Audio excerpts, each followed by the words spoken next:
Alright, guys, good day. Hope you're having a very blessed day. So, welcome to another teaching tutorials. So, in the last video, we were talking about time frame correlations. I gave example on how to, identify different type of time frames, how to count the candles, correlating to other time frames. Let me do a quick recap on what I said. I'll just use like 30 seconds to do a quick recap on that one. I was trying to pass across the message that okay, let's go to the 5 minutes. That's in every time frame. Yeah, okay, let me give you the list of time frame that's in my MetaTrader. See all of them here. I have 1 minute, 5 minutes, 15 minutes, 30 minutes.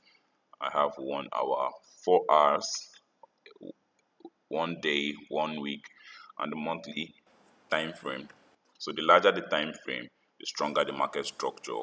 And each time frame represents that in every time frame, for instance, now in the this 5 minutes time frame now, in the 5 minutes time frame, each candle represents 5 minutes. So after every 5 minutes, a new candle is printed.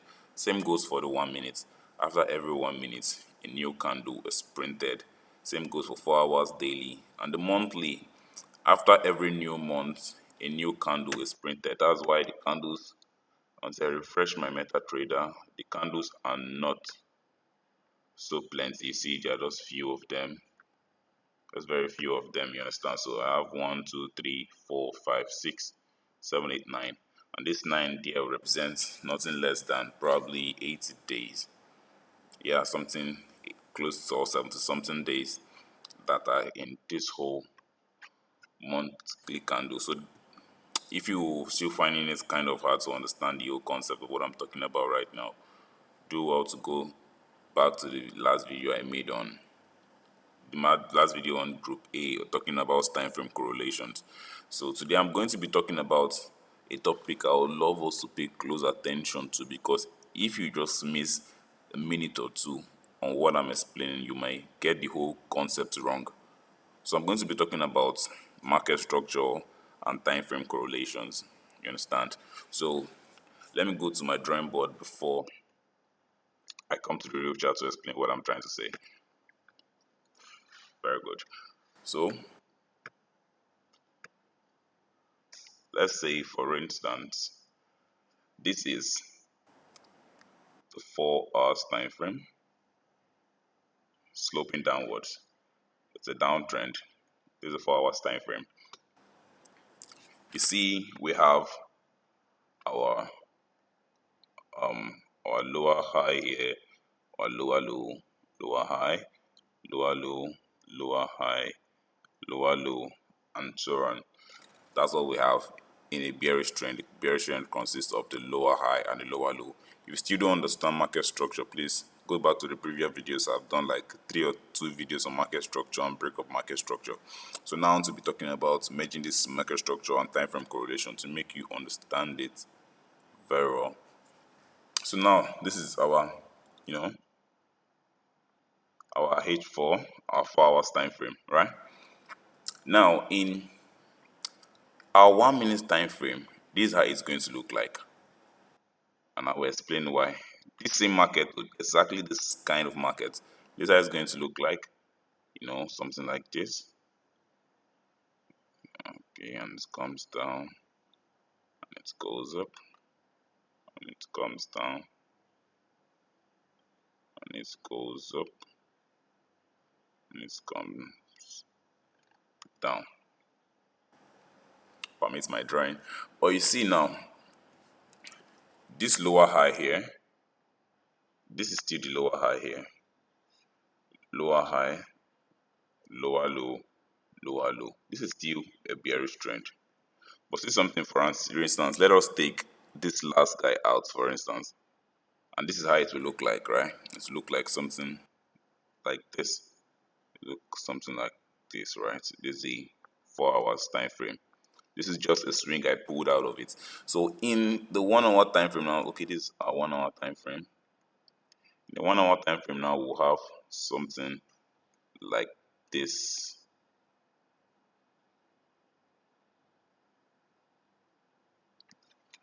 Why is the structure like this? You see, the swings are still the same way. The swings are still the same way, bearish trend. See the swings here, they are still the same thing. But it looks a little bit noisy on the 1 minute time frame. Why is that? Because in the 4 hour time frame, one candle represents the price action for 4 hours. This one candle, for instance, represents the price action for 4 hours. So you are going to pull out 4 1 hour candles from this. So you're going to have 1, 2, 3, and 4, regardless the colors of them. You're going to have 4 1 hour candles out of these 4 hour candles. So for instance now, okay, let me clear my drawing. Come on, just get a little space. Get a little space.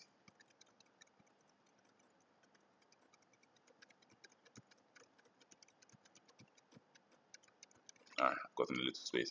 So let's say this is a 4 hour candle, 4 hour candle. You're going to pull out 4 1 hour candles from this, and all of them would not just be straight.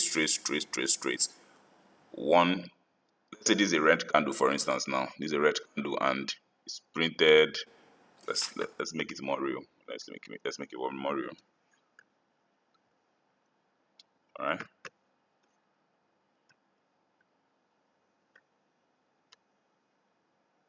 This is a red candle, right?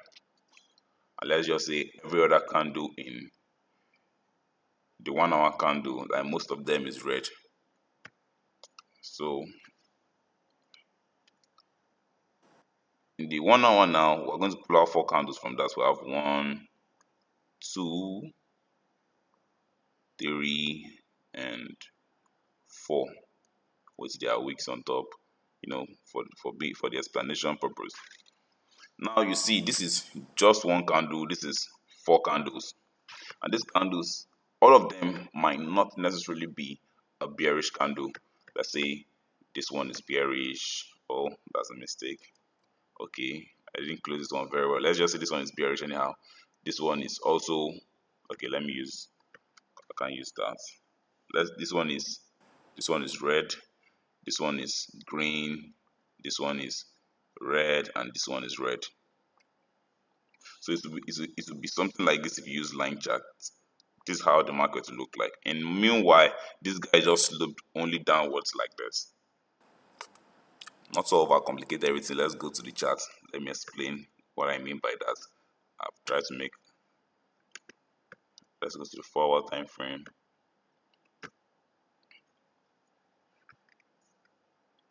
Okay, let's fish this guy out here. Let's explain the theory that happened around here. So let's mark it out. Object.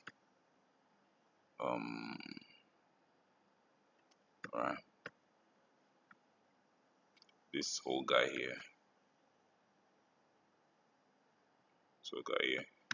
Let's explain what happened. Let's explain what happened here. You see this red line I drew here, just to make us understand this thing properly. See this red line here. I'll still move it to line chart, but see this red line here. See what it made it look like. Let's go to the 1 hour time frame.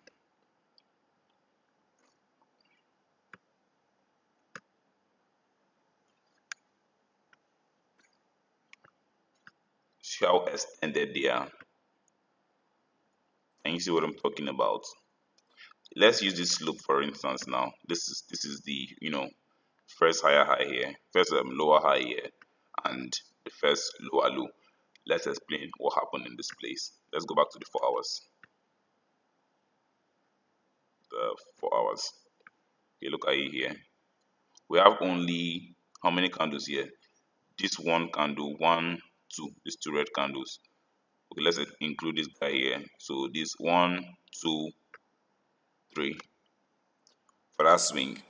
And now each candles here represent 4 hours. This candle, it took 4 hours to print this guy. It took this guy 4 hours to be printed, and this guy also 4 hours. So 4 times 3 now, that's 12. Let's do a little bit of mathematics here. 4 times 3 now, that's 12. So there are actually 12 hours it took to print 1, 2, and 3 in this whole slope here. So now let's go to the 1 hour time frame to see if what I just said is correct. All right, this was the slope here. From here, no, that's not it. Sorry, this was the slope here. This slope here. So I think I'll be counting from this guy, right? Okay, let me use my crosshair so I'll know the exact candle. I'm counting from this candle was printed around 3 o'clock, right? Let's go to the 4 hours. Let's see properly. I say you have to have a little patience if you want to understand time frame very well. But though this thing just comes natural, like seriously, it comes natural. You know it's naturally, but I just want to guide you guys on this. This candle was printed around 12 o'clock. So start counting the candles from 12 o'clock. Right, let's go back to our 1 hour time frame.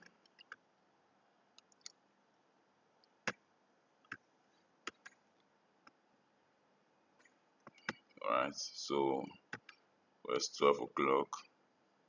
So we'll start counting from this candle. So we have 1, 2, 3, 4, 5, 6, 7, 8, 9, 10, 11, 12. Exactly where the swing ended. You understand what I'm talking about now? Which see, if you scroll lower to a lower time frame again, let's scroll to the 30 minutes for instance, you will see that okay, is our point of reference here. You've seen what happened here also. The noise become as in the structure becomes more noisy, but regardless how noisy it becomes, if you have marked out your lines out already, you know that this guy is still in a bearish trend. See what happened here for instance now. Let's use here for instance here. In this structure, you would think that price has broken structure here already, which it actually did. Okay, you think it broke structure here to the upside, so you'll be expecting if price retakes, then you go long. Meanwhile, it just took you out. Why? Because what the higher time frame is saying is way different from what you are doing. The higher time frame, let's say the 4 hours, is indicating a sell and you are buying. So if you want to avoid your stop loss being haunted and avoid your stop loss being swept out of the market in most cases, number one, you have to make sure the higher time frame is saying exactly what the lower time frame is saying, and the lower time frames and the higher time frame should say exactly what your entry, whatever time frame you're using to enter inside the market, should be saying exactly what the higher time frame is saying. So if the 4 hours is pointing a buy and the 1 hour is pointing a buy, the 30 minutes is pointing a buy, and you want to enter using the 5 minutes time frame, why do you want to sell? Because the dominant trend there is a buy market. So you have to look for buy entries. You understand? So if you see an entry, like if you see a position like this, like sorry, a structure like this that's going bearish, what you want to be looking for is for sells. If you see this kind of bearish scenario, you scroll down to, don't see something like, oh, it has oversold, it's time for him to buy. If it's time for you to buy, you're not the market. The market can sell for a whole month without even looking up again, just tanking downwards. So let's go to the 1 hour time frame. Again, you see now this market sloped downwards, created a swing low, a swing high, a swing low to call this guy. Now we can confirm that it's a bearish trend. Now we want to be looking for sells. You understand? We might not be able to catch this sell properly. Why? Because it didn't come to our premium level. Like I thought it was premium and discount the other time. You draw your high and you know your high and your low here. Your 50% above the 50%, above the 50.0 Fibonacci measurement tool is your premium, and below the 50% downwards is your discount. So we're expecting price to come back to above the 50% mark. That's our premium, so we would have sold, but price didn't come back there, so we'll just leave this trade. We missed it out. You understand? But if you still want to scroll lower so you can still see more entries, you can scroll to the 30 minutes if price actually really made an entry there.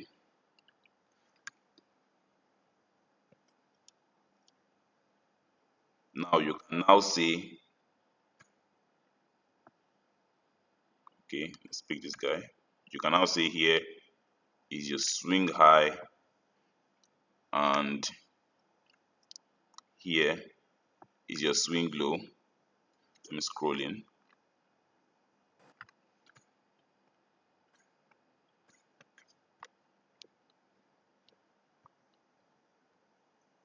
All right. Then you see we said above the 50.0 is your premium, below is your discount. We know we always sell at our premium. So price came above the 50% mark. I really tested this other block again.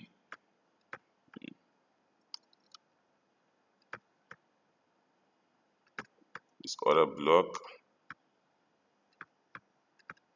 which is a very sweet sell. Like seriously, very, very sweet sell. Tested this other block, and what did he do? Immediately he came back and he tested it, started going down, and see what happened here. Beautiful trade, very, very beautiful trade. So that's that about that in emerging market structure and time frame correlations. You can do that with 1 minute and 5 minutes, 15 minutes and 5 minutes, and all. And the last thing I want to say before I end this video is do what we call top-down analysis. What is top-down analysis? Make sure what your 4 hours is saying is the same thing your 1 hour is saying, your 30 minutes is saying, and you can now scroll down to this. Well, no, 5 minutes to 15 minutes to make your entry based on what the higher time frame is telling you. Don't counter trend. All right. Cheers and God bless. Ciao, ciao.